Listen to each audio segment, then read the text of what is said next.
Hello everyone.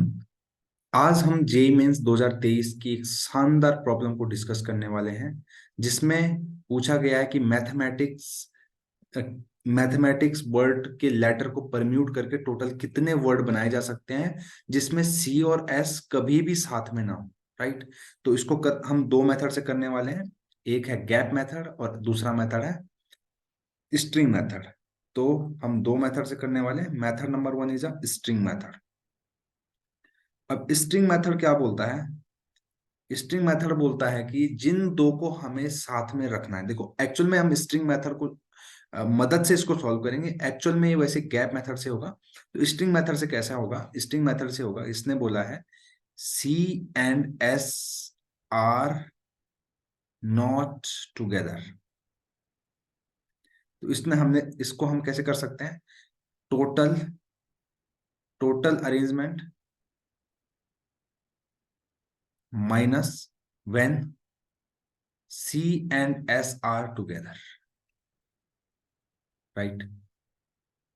तो इस method को हम कैसे कर सकते हैं? Total arrangement minus C and S are together. C और एस जब साथ में हो जाए तो उसको हटा देंगे। तो सी और एस साथ में हो तो उसको कैसे सॉल्व करते हैं? उसको करते हैं स्ट्रिंग मेथड से। राइट। तो स्ट्रिंग मेथड क्या बोलता है?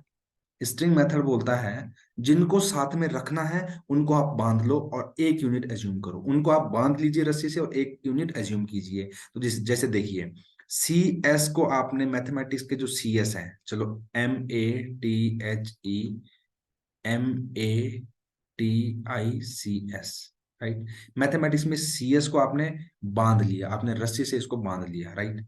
इसको इसको रस्सी से आपने बांध लिया। तो अब आपने इसको एक यूनिट एज्यूम करना है और औरों को देखिए, 1 2 3 4 5 6 7 8 9 10। तो टोटल क्या हो गए? 10 हो गए। तो 10 को अरेंज करने के तरीके 10 फैक्टोरियल। लेकिन यहाँ पर m 2 बार आया है, a 2 बार आया है, t 2 बार आया है। तो 2 फैक्टोरियल 2 फैक्टोरियल 2 फैक्टोरियल से डिवाइड करेंगे, क्योंकि m 2 बार आया, फिर a भी 2 बार आया और t भी 2 बार आया। तो 2 फैक्टोरियल से डिवाइड कर दिया। राइट है। ये ये क्या है? जब सी और एस साथ में है। बट अब देखिए, सी और एस साथ में तो है, लेकिन अब आप इस स्ट्रिंग को, इस स्ट्रिंग से बंधे हुए जो दोनों हैं इनको भी परम्यूट कर सकते हो। तो यानी 2 फैक्टोरियल, मतलब ये क्या हो गया? Number of ways to permute remaining letters assuming string as a assuming string C S. ठीक है। सी एस एज 1 यूनिट, इसको 1 यूनिट आपने एज्यूम किया है। और ये क्या है? परम्यूटेशन इनसाइड द स्ट्रिंग और बॉक्स। परम्यूटेशन इनसाइड स्ट्रिंग या फिर बॉक्स, उसके अंदर हम कितने तरीके से परम्यूट कर सकते हैं। राइट। तो ये तो हो गया कि जब सी एस टुगेदर है तो टोटल टोटल अरेंजमेंट कैसे निकालेंगे? टोटल अरेंजमेंट निकालने का तरीका है, वो निकाले जाएंगे। टोटल 11 लेटर है, 11 फैक्टोरियल। बट 3 लेटर 2 2 बार आए हैं, तो 2 फैक्टोरियल से हम डिवाइड कर देंगे। इसको सॉल्व करते हैं। Total minus when C and S are together. ठीक है। तो देखिए इसको करने के तरीके, 11 factorial upon 8 minus 10 factorial into 2/8। यहाँ से 10 फैक्टोरियल अपॉन 8 को मैं कॉमन निकाल लेता हूँ। तो अंदर मेरे पास बचेगा 11, यहाँ पर 11 बचने वाला है, यहाँ पे बचने वाला है -2। तो ये कुल हो जाएगा 10 फैक्टोरियल अपॉन 8 इंटू 9। इसको कैलकुलेट करेंगे, 10 9 8 7 और 6 फैक्टोरियल में रुक जाएंगे। क्यों रुकेंगे? क्योंकि क्वेश्चन में बोला गया है कि भाई 6 फैक्टोरियल इंटू के टाइप का है। तो देखिए यहाँ पे हम रुक गए। अपॉन में 8 है और साथ में 9 भी है। इसको और इसको हमने कैंसिल किया। अब देखिए, मुझे तो के की वैल्यू चाहिए, तो 6 फैक्टोरियल और बाकी जो बच गया वो के है। तो अगर मैं इसको कैलकुलेट करूं, 10 9 90 9 7 63 इंटू 9, तो ये हो जाएगा 56 70। आप कैलकुलेट करके देख लीजिएगा, इसका आंसर आने वाला है 5670, राइट। तो ये हमने पहले मेथड से किया, अब मैं इसको एक और मेथड से करने वाला हूं, जानते हैं वो मेथड क्या है।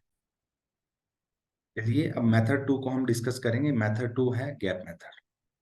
गैप मेथड हम सभी जानते हैं कि गैप मेथड में हम क्या करते हैं, जिनको साथ में नहीं बिठाना है, सी और एस को साथ में नहीं बिठाना है, तो इनको हम बाहर भेज देंगे। इनको हमने लात मार के बाहर भगा दिया है।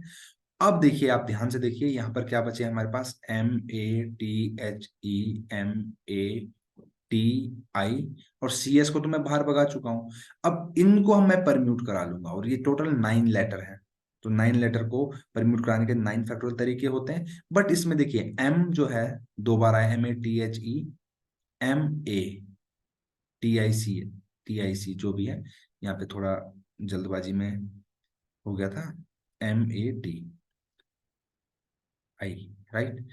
M 2 बार आया है, देख लीजिए, A भी 2 बार आया है, T भी 2 बार आया है, तो 2 फैक्टोरियल से हमने इसको डिवाइड कर दिया, राइट।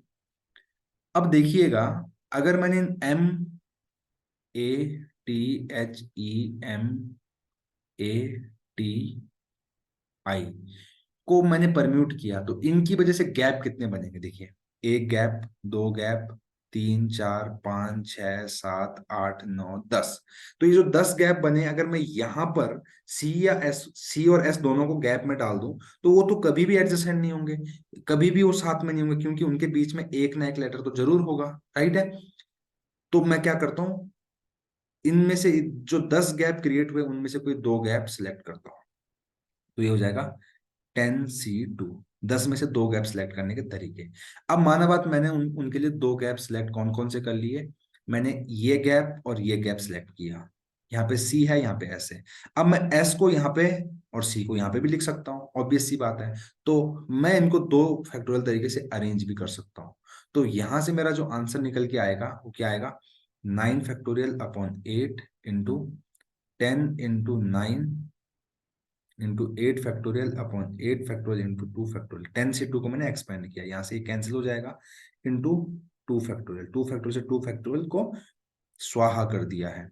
अब 9 फैक्टोरियल को एक्सपेंड करो, 9 8 7 इंटू 6 फैक्टोरियल। 6 फैक्टोरियल में आके मैं रुक जाऊंगा। क्यों रुकूंगा, क्योंकि क्वेश्चन में ही मुझे ऐसा टाइप का आंसर दिया गया है। क्वेश्चन में 6 फैक्टोरियल इंटू के टाइप का बोला गया है, तो 6 फैक्टोरियल मुझे बनाना ही पड़ेगा अपने आंसर में। 8 से 8 को मैंने स्वाहा कर दिया, 9 7 63 इंटू 90, तो ये हो जाएगा 630 इंटू 9। अभी अभी मैंने क्वेश्चन सॉल्व किया था, इसका आंसर आ गया था हमारे पास 5670। कितना आंसर आया था, 5670। तो इस तरीके से मैंने इस क्वेश्चन को आपको 2 तरीके से करके बता दिया है। अगर आपको जो भी तरीका समझ में आए, आप उसको रेफर कर सकते हैं। अगेन मैं आपको एम्फेसाइज करके बता देता हूं कि ये 10C2 क्या है, गैप सिलेक्ट करना, गैप सिलेक्ट करना, और ये फैक्टोरियल 2 परम्यूट करना, उनको आपस में परम्यूट करना। और ये क्या है, रिमेनिंग जो वर्ड थे, जब मैंने सी और एस को बाहर भेजा, रिमेनिंग वर्ड को परम्यूट करने के तरीके हैं। तो आई होप आपको अच्छे से समझ में आया होगा। अगर आपको वीडियो अच्छा लगे, प्लीज लाइक शेयर और सब्सक्राइब करना बिल्कुल ना भूलें। All the very best. Thank you very much.